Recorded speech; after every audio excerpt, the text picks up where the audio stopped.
In conversation with Patricia Austin. Patricia Austin was born in New York City, grew up in a small New Jersey town, and moved to New Orleans, Louisiana in sixth grade. Although she never expected to be a teacher and never wanting it as a child, it became her life's work. After 20 years of classroom teaching, which spanned second through eighth grade and covered the gamut of self-contained to reading specialist to gifted education, she made a career move to higher education, serving as professor of children's literature and young adult literature for 26 years at the University of New Orleans. As an academic, she published more than 50 journal articles, hundreds of book reviews, and several book chapters. She served as editor of the Journal of Children's Literature columnist for the Louisiana Reading Journal, reviewer for Booklist, and as a member of Book Selection Award Committee, the NCTE Committee for Notable Books for the Language Arts and Americans Award. Although she retired from teaching, she still curates the Children's Library at the University of New Orleans. She is the author of Tales from a Teaching Life, which knits in verse as well as picture book The Cat Who Loved Mozart, illustrated by Erin Sorison, which won the Moose Award, and a collection of poetry for children's Elephant of Star Sadness, Butterfly of Joy, illustrated by Megan Elizabeth Barata. And on today's episode of Author Interview, it's my utmost pleasure, joy, and excitement to have on the show today, Patricia Austin. How are you doing today, Patricia? Good afternoon from Doing England. well. Doing well. Thank you for that very kind introduction. Yeah, it's quite lovely. We are here to sit down and have a conversation around your beautiful title, Elephant of Sadness. Quite beautiful we're here. Thank you very much for joining on. My pleasure. Yeah, yeah. So, Pat, I'd like us to start from your amazingly written Elephant of Sadness, Butterfly of Joy, which I need to say the title is quite idiomatic, even in nature. And I love the description of it really on Amazon. I would like you to tell us what inspired you to write that and what are the kind of themes that the would-be reader should look forward to while picking up the book. Okay, well, what inspired this was, as you pointed out, I was a teacher of children for more than 20 years. Yeah. And I know that they need books about emotions. But I wrote this poem just during the pandemic, so I can kind of say that any author has a pandemic book, and this is kind of my pandemic book. Oh. Um, this poem just came to me, The Elephant of Sadness, Butterfly of Joy. I mean, The Elephant of Sadness. And here it is. The elephant of sadness descends with a suddenness that crushes, a suddenness that sobs, dry and heaving, heavy with fear for the known and the unknown. Oh. And during the pandemic, we were faced with that unknown, never knowing, like I was in the middle of teaching and suddenly you had to go and teach online and so all that. Mm. And so the poem just came full-fledged, just like that. And then it seemed to be something interesting, that coupling of an animal with Yeah. an emotion. And so I experimented with others. The next one I came up with was the butterfly of joy. Oh. And then I went on, thought, okay, well, what are some more emotions? And I literally researched emotions. Yeah. There, there are many, many sort of, what do you call them, diagrams out on the net and about the gamut of emotions.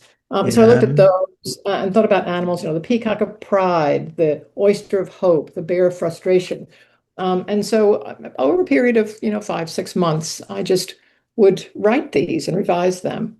And, came a point time that I thought, okay, looks like I have enough for a book. So I've submitted it, That's lucked an out, yeah, ultimately.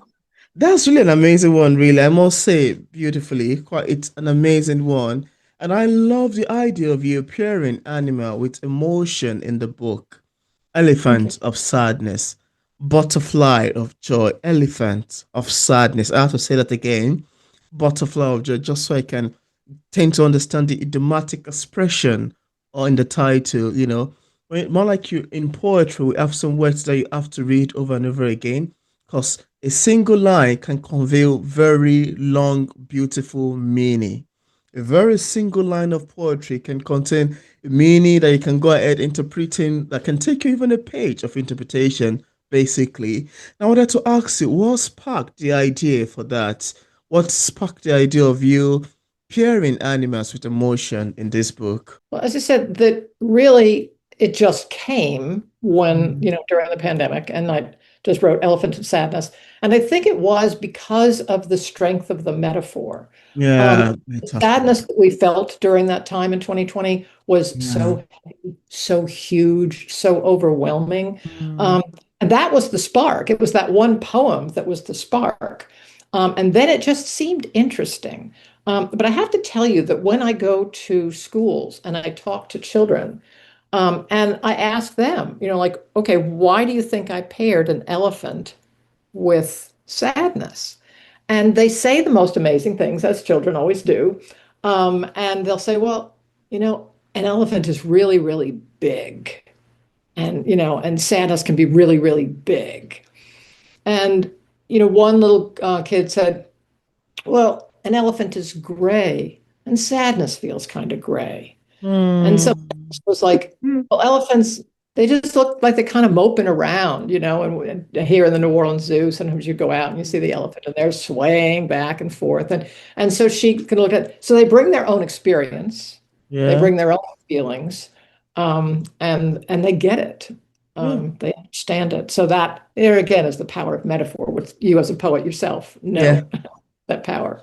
So that's where it kind of came from. I mean, that's quite an amazing feedback. And to know that that even came from children, that's a very lovely, beautiful, unexpected, amazing, beautiful narration that it could get the message in the title. I like the comparison, actually, quite beautiful. And I love that even the statement you mentioned, the strength of the metaphor, it came out so vivid in the title. Thank you. Thank you very much for sharing. And now I would like us to go to your another title, the one titled Taste from a Teaching Life, Vignette in Verse. This collection is such a personal reflection of your journey in education. Now, I wanted to ask you, what made you write it in verse instead of the normal traditional prose? Can you tell us about the making of that as well? I wanted to capture those momentous experiences of teaching. In whatever your profession is, whatever your life is, there are Yeah. always moments you remember, your moments of your childhood, moments of various aspects of your adulthood. Mm. And you just, they become the thing of lore, family lore, and you'll tell Yeah. those stories again. As you said, I was a teacher of university students for many, many years. Yeah. So these were the stories that I would tell them about, I was teaching future teachers. So I would tell them stories about my 20 years as an elementary teacher. And Mm. these were the stories that I told most often. The ones that kind of came, if you will, with, I don't want to say a message, but some kind of a little deeper meaning, like just how bright kids were or how, just challenged they were or, whatever. Um, Mm. and but it was all within the frame of a story. So when you're trying to capture 46 years of yourself as an educator, Mm. it would have been vignettes, period. So it's, because some of the poems are like 2 or 3 pages, and many of them are just a single page, or I've written several in haiku. Um, that phrase, form follows function. Um, and that fits here because I wanted to tell individual stories, Yeah. small short stories. And so the most logical form for me, and a very comfortable form, was to write in verse. Wow, that's an amazing answer to that. I love your answer, but and I'd like you to raise the book again to the camera just so we see what it looks like. Has a beautiful cover. Yeah, Tales from a Teaching Live. Look at that. I love the making of the cover. Oh, and it's even quite voluminous. That's big as well. That's amazing.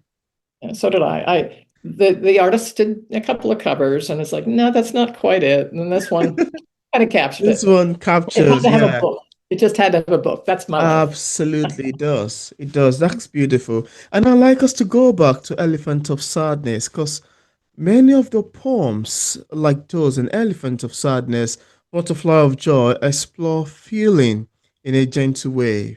Why do you think poetry is such a powerful tool for helping children understand emotion. And also, I would like to add this to it. How would you define poetry in your own words and terms and language? I think I've got two questions in there already. I think poetry is an expression of of feeling, um, emotion, thought, ideas, and it captures not always in short form, but often. And for me, it's usually short form. Mm, Um, but I have to share with you a definition from children. wow. I recently visited a school and I said, well, what is poetry? Because I was talking to first graders. And generally, I think this book is like most appropriate to second through fourth or fifth. Wow. And so when they asked me to come to a first grade, I was like, okay, that's fine. And I thought some of the poems are going to be over their heads. But, um, so I wanted to start. Well, what do they know? And so I said, well, what is poetry? And they said, it's a um, thought in your head and a feeling in your heart. It's a picture in your head and a feeling in your heart. And I was overcome. I was Mm, stunned. When yeah. the second child said that, Wow. I thought, okay, this came from someplace else. And it was obvious that the teachers who had taught that to them. And so they wanted to give the kids a definition. And what Mm, I love about the definition that they gave, because I don't know, are you a teacher? no. Okay, because very often what teachers will do is they will oversimplify the definition of poetry. And they'll say poetry is short and it rhymes. Well, it's not always short and it doesn't always rhyme. Yeah. So these teachers didn't get in their own way and Oh, have wow. why this poem doesn't rhyme. Yes, it's a feature sometimes, and I have a few rhymes in here. But they realized that they want to give a really broad definition, and that Mm, so sums it up. It's a mm, picture in your mind and a feeling in your heart. your So heart. I'm stealing that from now on. That's a beautiful divination because, but in my own terms, I think this is even a bit quite famous. In my own terms, I love to think of poetry as a language of the soul of the writer, the That's so beautiful. language of the soul of the poem. But I have a clause to it, and I think we even mentioned this the last time we had a conversation, that I have a clause to it. Okay, my clause is poetry is a language of the soul of the writer, the clock of time at that particular time that the poem is written. Because at some point, why those language are coming from, the writer's heart and soul, it may convey feelings of heartbrokenness.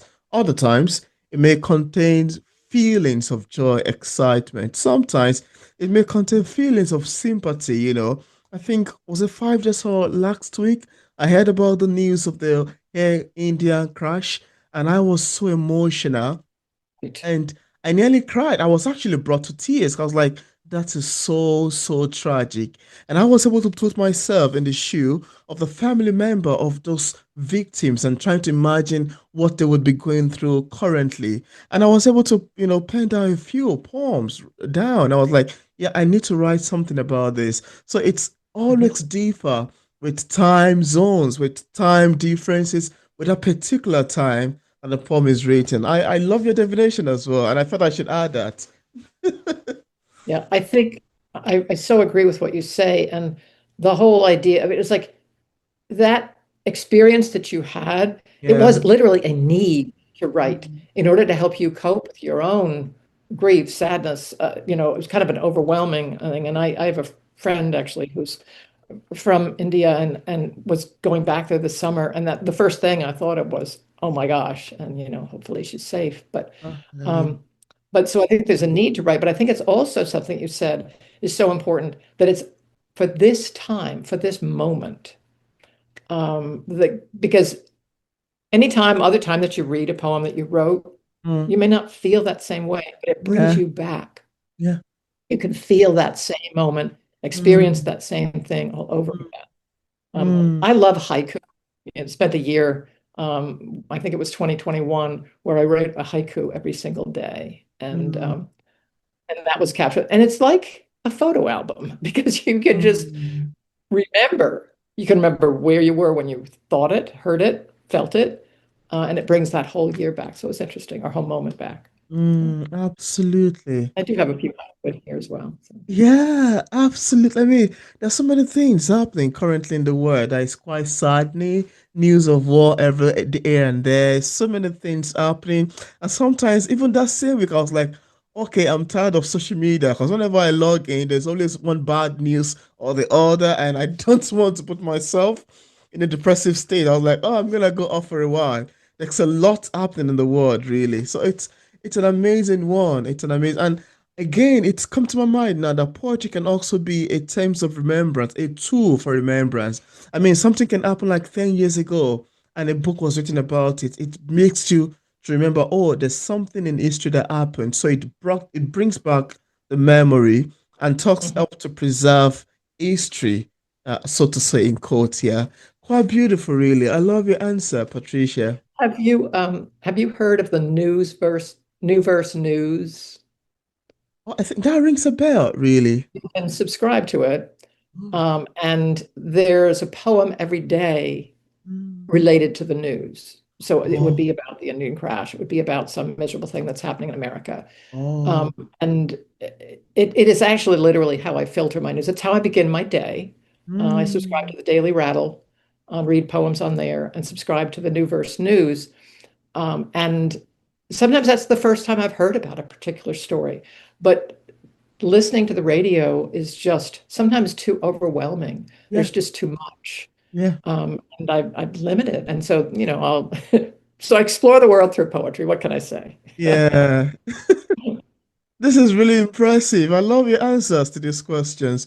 Very amazing and quite great. Thank you very much for sharing with Well, I hope us. you look into those two sites because I'm sure they're Yeah, I wrote them international. down. Yeah, I wrote them down. I'm I gonna noticed check it after. that. I'm gonna check it after the interview. Quite beautiful.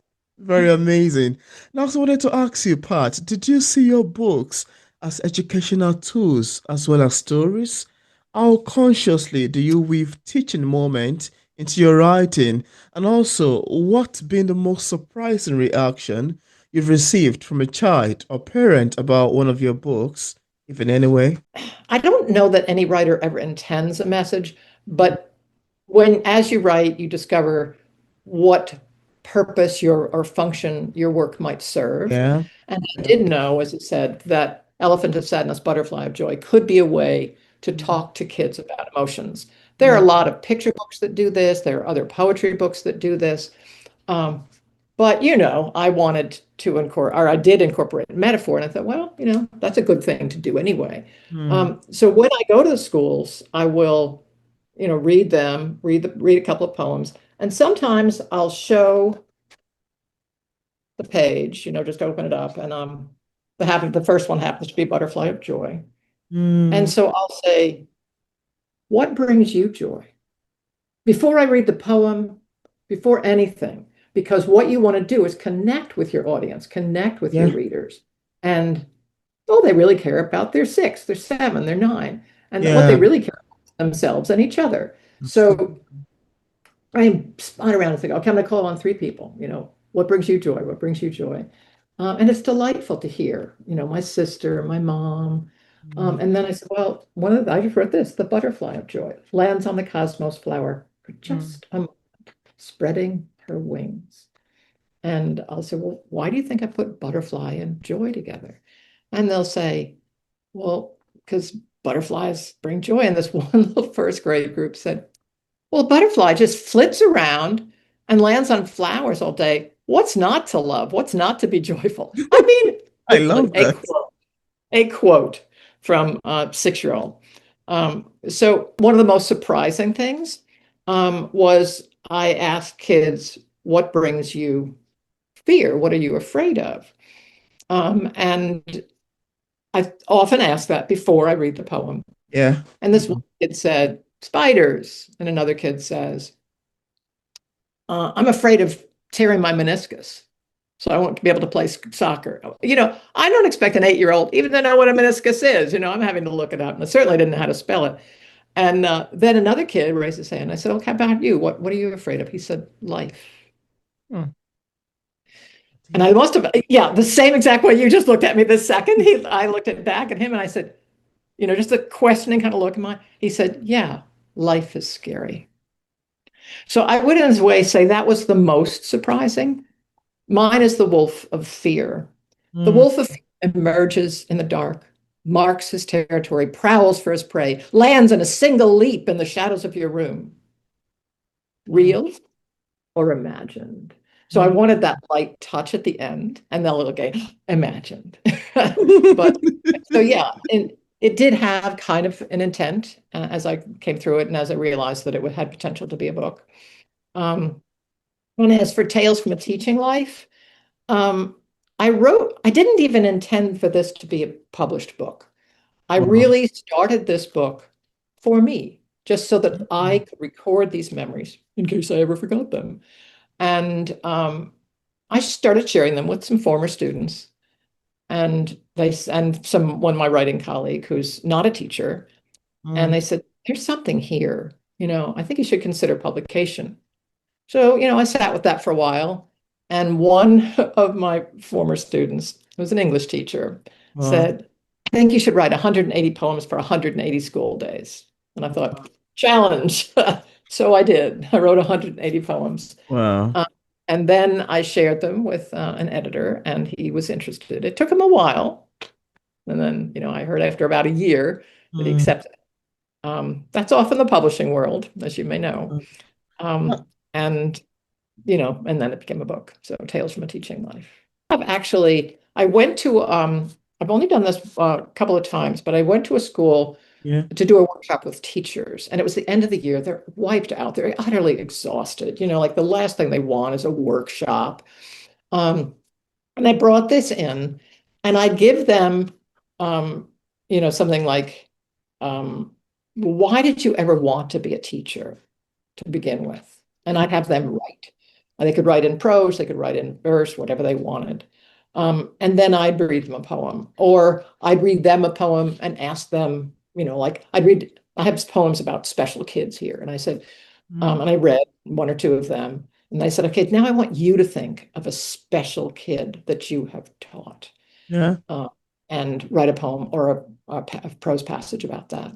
Mm, They had a ball. I mean, a whole like 14 English teachers in a room, just writing and talking and sharing for 3 hours. mm, Wonderful experience. So I hope to do a little bit more of that. And mm. I know that the experiences, the reviews that I've gotten on Library Thing and Goodreads, people go, oh, she gets me. She knows my life. Because, it's like the ups, the downs, the times when you want to quit, the times when you just are, just overwhelmed. It's all Mm. there. It's not all glory, because that's the Wow. teaching. I must say, I love your answer to these questions, really. And I'm particularly intrigued and quite moved by the responses you've got from those kids. Because sometimes you think that, okay, kids are young, they don't know quite a lot, but they have good ideas. Like some are So, very smart and very intelligent. I mean, I never mhm, expect such kind of, responses coming from kids. That's really impressive. That's mhm. really impressive. Yeah, very amazing and quite worthy. Very worthy. Thank you for sharing with us. I feel Yeah. the same way. I'm always pleased when I hear what the kids have to say. Thank you. Now, just apart from the books we've mentioned so far, Elephant of Sadness and the other one, do you have any other works you've authored or say currently working on? I have several picture book manuscripts that I've Mm, worked on. I've sent off dozens and dozens of inquiries. Most of the time now in the publication world, you don't hear anything if they don't want it. You don't get, years ago when I published my first book that you mentioned, The Cat Who Loved Mozart, yeah. that was rejected about 9 times before it was accepted. And I always got this, dear writer, thank you for your work. It does not meet our needs at this time. Um, Standard rejection, but at least you got a rejection. Now they get so many submissions, they can't even write a simple yes. form rejection. You just don't hear a thing. Um, Occasionally there's, revise and resubmit. Yeah. But for the most part, I hear nothing. And most recently, I've submitted a chapter book Mm, manuscript. And chapter books always come in, like a series of 3 or 4 or more. yeah. I've only written the first book. Mm, Someone advised me, like, don't get too invested. Just see if anybody's interested. So I have Wow. submitted the first book to a series called the Unsung Heroes Project. So I'm hoping it would be nice. That's amazing, really. I hope that goes on successfully too. I hope so. Yeah, quite great. And just in case we have some viewers who are currently watching this interview, I would love to pick up any of your books. On what platform are they available on for purchase? Okay, well, I literally have a website, patriciaaustinwrites.com, where this is for sale. And of course, the books are both a little bit, they came out in 2023. So they're not likely to be in bookstores now because Yeah. they have the newest stuff. But, online, that's where most people buy their books anyway. And this Tales from a Teaching Life can also be purchased directly from the University of New Orleans. It was published by UNO Press. That's amazing. That's Available. great. And I left a link in the description part of this interview where interested viewers can get a copy of Elephant of Sadness, Butterfly of Joy, and Tales from a Teaching Life directly in the description page of this interview to links to Amazon, Barnes& Nobles, and also Patricia Austin's website. I also left Great. a link to our social media pages for possible followings. So thank you so much, Patricia. And also, this is really impressive, quite amazing. Sitting back, talking about poetry, talking about Elephant of Sadness, and Tears from a Teaching Life. This is really impressive. I learned a lot as well. And I want to say thank you very much for coming on. Well, thank you. I really enjoyed talking to you, and I always love talking about literature, especially with a fellow writer. So, and I know that you're quite prolific. Yeah. Thank you so much. This is really impressive.